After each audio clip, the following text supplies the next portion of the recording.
बिस्मिल्लाहिर्रहमानिर्रहीम, अस्सलाम वालेकुम। लाखों करोड़ों दुरूदो सलाम मोहम्मद मुस्तफ़ा सल्लल्लाहु अलैहि वसल्लम और आले मोहम्मद पर। मैं हूँ उमर दराज गोंदल और आप मेरा यूट्यूब चैनल देख रहे हैं। आपने जलसा देख भी लिया होगा और आपने इमरान खान की स्पीच भी सुन ली होगी। मैं आपको वो बातें नहीं दोहराऊंगा और वो बातें नहीं बताऊंगा जो आपने वहाँ देखी हैं। मेरे पास कुछ ऐसे मामलात हैं या हमारे पास कुछ ऐसी चीज़ें पहुँची हैं कि बुनियादी तौर पर आज वो चीज़ें जो कप्तान ने इस पूरे क्राउड के सामने बेनकाब करनी थी या कुछ ऐसी बातें बोलनी थी जिसकी बुनियाद के ऊपर आज बहुत सारे हल्के खौफजदा थे, बहुत सारे हल्कों की नज़र थी, वो ना चाहते हुए भी टीवी के सामने बैठे हुए थे कि इमरान खान आज वो बात या वो किरदार पूरे का पूरा बेनकाब तो नहीं करने वाले। लेकिन इमरान खान ने आखिरी लम्हे उस चीज़ को रोक लिया, एक लम्हे हल्का सा इशारा ज़रूर दिया, लेकिन इशारा दे के फिर वो रुक गए। अब वो रुक क्यों गए और क्या उसकी वजह है, इस हवाले से मैं आपके साथ पहले नंबर के ऊपर बात करूंगा। दूसरे नंबर के ऊपर चल के इमरान खान ने आज जो उनका जलसा था, ये कितना बड़ा जलसा था और जो खुफिया इदारे हैं उन्होंने इस सिलसिले में क्या रिपोर्ट वजीर आज़म शहबाज शरीफ के टेबल के ऊपर रखी है वो भी मैं आपको बताऊंगा। और इसके अलावा जो मीडिया का आज का रोल था, मीडिया को आज किसने इंस्ट्रक्शंस दी और उन इंस्ट्रक्शंस की बुनियाद के ऊपर अवाम ने कितनी बड़ी तादाद ने आज रिकॉर्ड इमरान खान की तकरीर जो है वो लाइव देखी और क्या अब तक के स्टैट्स जो हैं वो हमारे सामने आए। फिर शहबाज शरीफ हुकूमत ने इस जलसे को नाकाम बनाने के लिए अपनी तरफ से क्या इकदामात ऐसे किए जिसकी बुनियाद के ऊपर ये पूरी कोशिश की गई कि ये जलसा किसी ना किसी तरीके से नाकाम हो, लेकिन ये जलसा उनकी नज़र में नाकाम नहीं हो सका और ये जलसा एट द एंड एक कामयाब जलसे की सूरत में इख्तिताम को पहुंचा।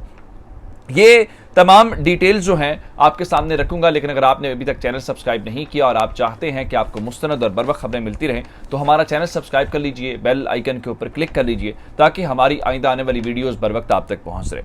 अच्छा, जलसे की खास बात यह नहीं है कि जलसा बहुत बड़ा था।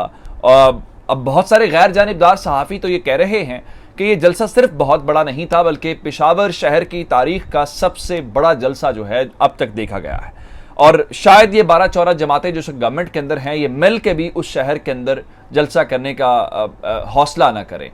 लेकिन अब आप लोग कहेंगे कि शायद वहाँ पे सूबाई हुकूमत है और सूबाई हुकूमत की वजह से लोग आ जाते हैं अपने काम निकलवाने के लिए या हलकों के अंदर जो है कहीं ना कहीं ये कहा गया होगा।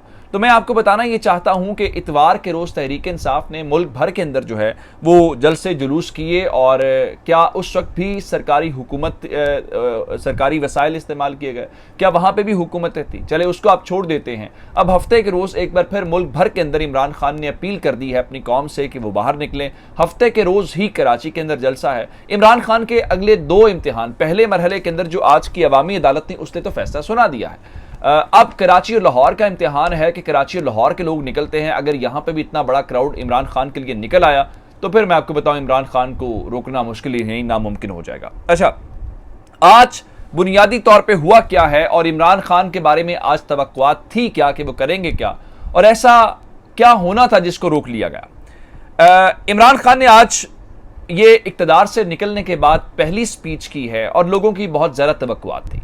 एक बात आपने देखी कि इमरान खान की जो बॉडी लैंग्वेज थी वो बहुत अग्रेसिव थी, वो बहुत गुस्से के अंदर थे और वो सवालात भी बड़े जारहाना कर रहे थे। लेकिन जो लोग उम्मीदें लगाए हुए थे, जो लोग चाहते थे, उनकी उम्मीदों पे पानी फिरा है। पानी क्यों फिरा है? उनका ख्याल ये था कि शायद ये इमरान खान के करियर का या इमरान खान की इस मुहिम का ये आखिरी जलसा है। उन अकल के अंधों को ये नहीं पता ये उस मुहिम का पहला अभी जलसा है। इसके बहुत सारे पड़ाव होने हैं जो इमरान खान ने कहा है कि वो तमाम शहरों के अंदर आएंगे और इमरान खान लंबी इनिंग्स खेलने के मूड में नजर आ रहे हैं। वो इस मुल्क के अंदर बहुत सारी शख्सियात के नर्व्स का इम्तिहान लेने वाले हैं, जिस पे उन्होंने कहा कि नवाज शरीफ वापस आना, बिल्कुल आ जाओ, मैं तुम्हारा यहाँ पे इंतजार कर रहा हूँ।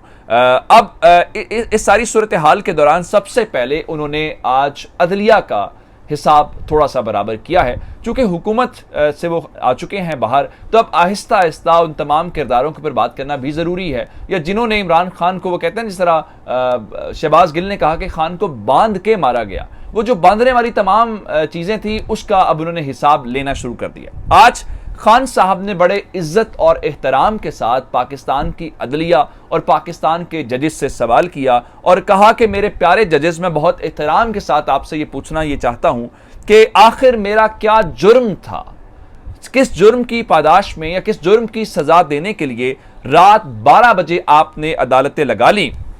अब बड़ी इज्जत और एहतराम के साथ ये सवाल भी कर लिया और अदलिया अब इसकी वजाहतें और सफाइयां देती फिरेगी। और ये तवील अरसे तक पाकिस्तान की जो जुडिशरी है, पाकिस्तान के जो मौजूद जज साहिबान हैं, उनको इस सवाल का जवाब कहीं ना कहीं देना पड़ेगा और ये सवाल का जवाब देना पड़ेगा और ये सवाल सुनना पड़ेगा हिम्मत और बर्दाश्त के साथ। उसकी क्या वजह? उसकी वजह यह है कि चलिए इस्लामाबाद हाई कोर्ट की क्या समझ आती है आपको?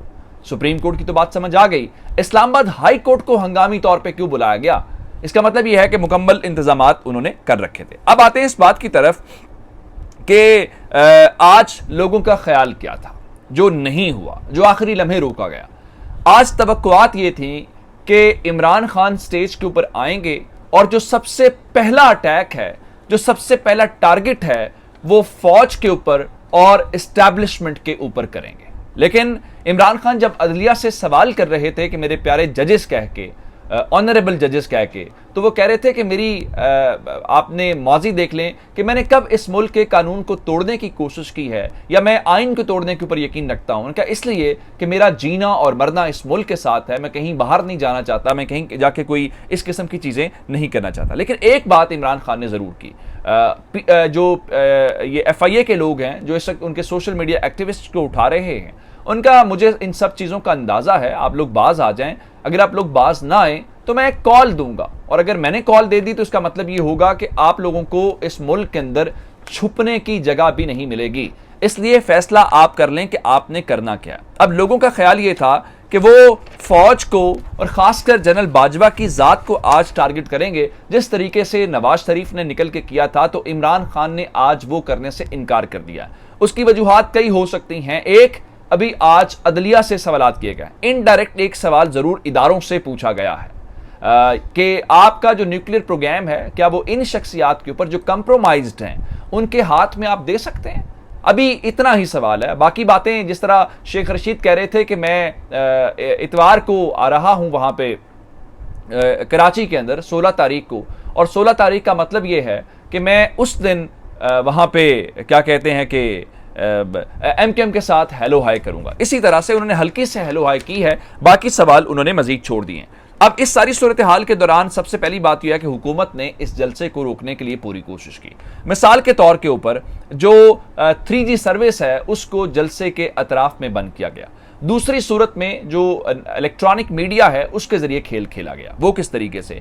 आज पाकिस्तान के मीडिया ने तहरीक इंसाफ के जलसे का बायकॉट किया। अब आप कहेंगे कि नहीं, वो तो फिर मीडिया तो वही दिखाएगा जो लोग देखना चाहते हैं। आप जरा एक मोमेंट पे जाके देखिए कि जब इमरान खान की स्पीच या जलसा चल रहा था तो जो डिजिटल मीडिया है, यूट्यूब है, उसके ऊपर कितने लोग ARY न्यूज देख रहे थे, कितने लोग बोल न्यूज देख रहे थे जो इस जलसे की कवरेज कर रहे थे, और वो चैनल्स जो नहीं दिखा रहे थे उनकी रेटिंग कहां पे थी? मिसाल के तौर पे टीवी की रेटिंग आई है तो एक लम्हे पूरे मुल्क के अंदर एक चैनल ARY की रेटिंग मोर देन 60% थी, 60% से ज्यादा थी, और मुल्क के बाकी तमाम चैनल्स मिलकर भी 60% जो है वो रेटिंग नहीं ले सके। उसकी वजह क्या? उसकी वजह यह है कि वहां पे तहरीक इंसाफ का जो जलसा है वो दिखाया जा रहा है क्योंकि लोग देखना वो चाहते हैं। अच्छा, इस सारी सूरत हाल के दौरान एक बात कि रमजान के महीने में ऐसी गैदरिंग करना बहुत मुश्किल होता है, लेकिन तहरीक इंसाफ ने वहां पे हल ये बताया कि सिर्फ एक हल है और वो है फौरी इलेक्शंस। उनके इलेक्शन से डरते क्यों? वो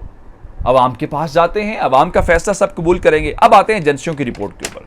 जब ऑपोजिशन का जलसा होता है, जैसे इमरान खान की हुकूमत थी, तो आज वो ऑपोजिशन के अंदर है, हुकूमत कोई और है, तो वो ऑपोजिशन की मूवमेंट के बारे में बड़े कंसर्न्ड होते हैं। उसकी वजह ये होती है कि वहां से परसेप्शन बनती है, लोग ये समझते हैं कि हुकूमत के खिलाफ लोग बाहर निकलना शुरू हो गए। तो गवर्नमेंट लम्हा बलम्हा अपडेट्स लेती है कि कितने लोग आए, कहां से लोग आए, किस किस्म के लोग आए, क्या लोगों को लाया गया, क्या लोग अपनी मर्जी से आए। ये तमाम वो अपडेट्स होती हैं जो खुफिया इदारों के जिम्मे लगाई जाती हैं और खुफिया इदारे इसके ऊपर जुट जाते हैं। अब जो रिपोर्ट अब तक की मेरी तलात के मुताबिक हुकूमत को दी गई है, उनके मुताबिक एक अनप्रेसिडेंटेड क्राउड था, और ये जिसका मतलब ये है कि हुकूमत को जो रिपोर्ट इस वक्त दी गई है, इसका मतलब है कि हुकूमत वो रिपोर्ट नहीं चाहती थी कि एक ऐसी रिपोर्ट हो जिसके अंदर ये हो कि वाकईतन जेन्युइन हालत के अंदर लोग जो हैं वो लाखों की तादाद में बाहर निकले। ये अब तक के अपडेट्स थी, चैनल सब्सक्राइब कीजिएगा। आपकी समातों का बहुत शुक्रिया। खुदा हाफिज।